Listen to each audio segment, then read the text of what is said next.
speeding and set. Action. Ramses II ruled in the 13th century BC. I'm Chris Cassel. I'm the director and producer of Egypt Engineering and Empire.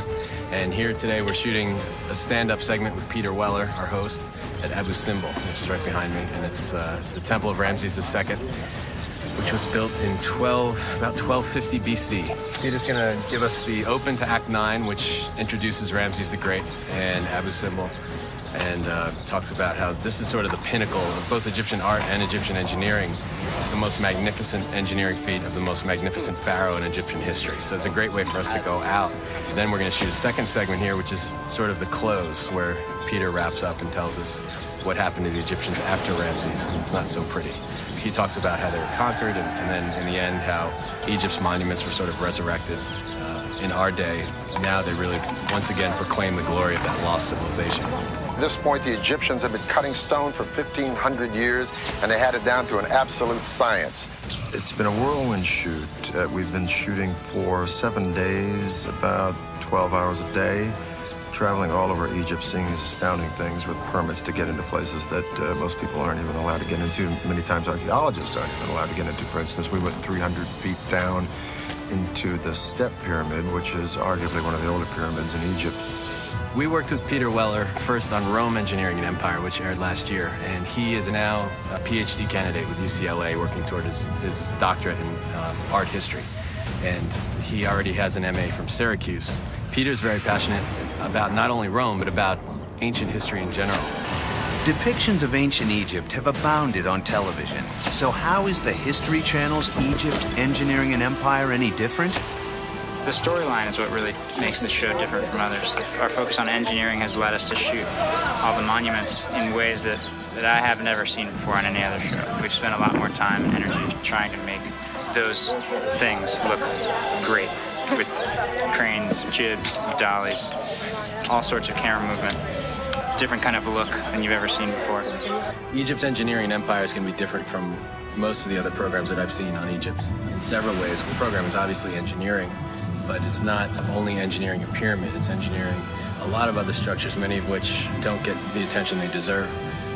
For instance, the fortresses that were built in Nubia, all of those forts have been lost beneath Lake Nasser. You don't see a lot on it because there's nothing to shoot.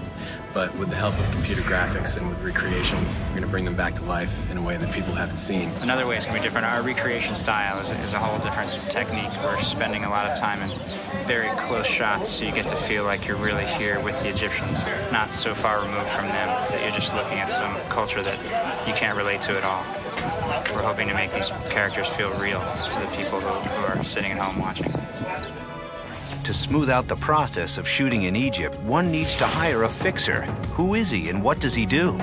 There are a couple factors that really worked in our favor. One is having a great fixer, and that's sort of the term for the location manager, someone in the country, a national who has connections. Fixer is actually somehow a location manager, a bit of production manager because he's responsible of all payments as well. He is sometimes assistant director.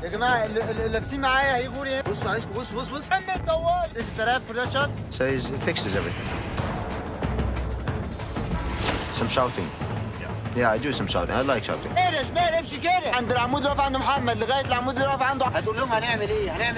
can't speak highly enough about people that we're working with. Rami Romani, who's been working with us on a day-to-day basis. In Egypt, the only problem is lots of paperwork are needed everywhere.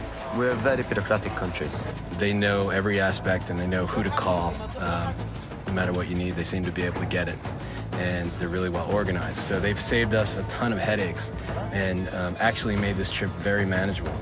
But there are some unexpected elements. As an American, I sort of take for granted that I can go anywhere at any time and not have to be followed by police, but that's not the case here. They have very heavy security, and you always have to travel as part of a convoy between cities, a police convoy.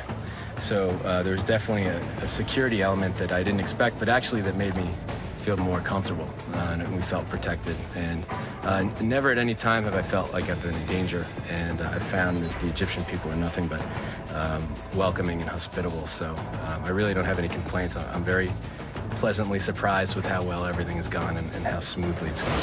But things didn't go so smooth when the crew went where no camera crews have been before.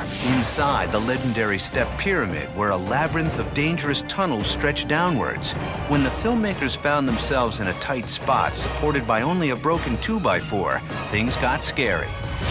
Very few people, to my knowledge, have had the exciting privilege of getting down into the tunnels underneath the Step Pyramid. They're closed to the public. They aren't very often filmed. There are 3.5 to 4 miles of tunnels underneath the Step Pyramid. And the Step Pyramid, as far as we know, was the earliest stone monument that was ever built. So we had the privilege of actually going down to shoot in these tunnels, but there's a reason why they're closed. You come to a T intersection like this and you go right when you should have gone left.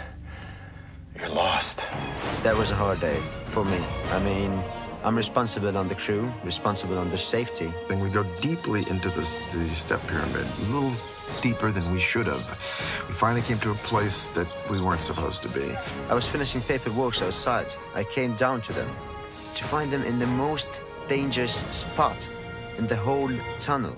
We came upon these alabaster sarcophagi. They're too big to get out of there, so they've been there for 5,000 years. So we wanted to shoot, this is a great spot, we wanted to shoot a scene. We look up and there are these oak beams that are cracking, ready to fall apart, and there are jagged rocks just staring us in the face, ready to fall. There was this one 2x4 balanced very precariously on a sarcophagus, on the lid of a sarcophagus, leading up to a cracked beam, and that was all that held the ceiling. Now the ceiling is about 30 million tons of stone that have been there for 3,000 years, and if that's gonna go, you ain't getting out. We shot it quick, because none of us really wanted to stick around any longer than we had to. Pyramid collapses on you, brother. It's lights out. Centuries before the Romans and the Greeks, the Egyptian engineers laid down the foundation for modern architecture. Experience how the Egyptians built an empire without computers or cranes. The History Channel's epic production, Egypt, Engineering an Empire, as only the History Channel can bring you.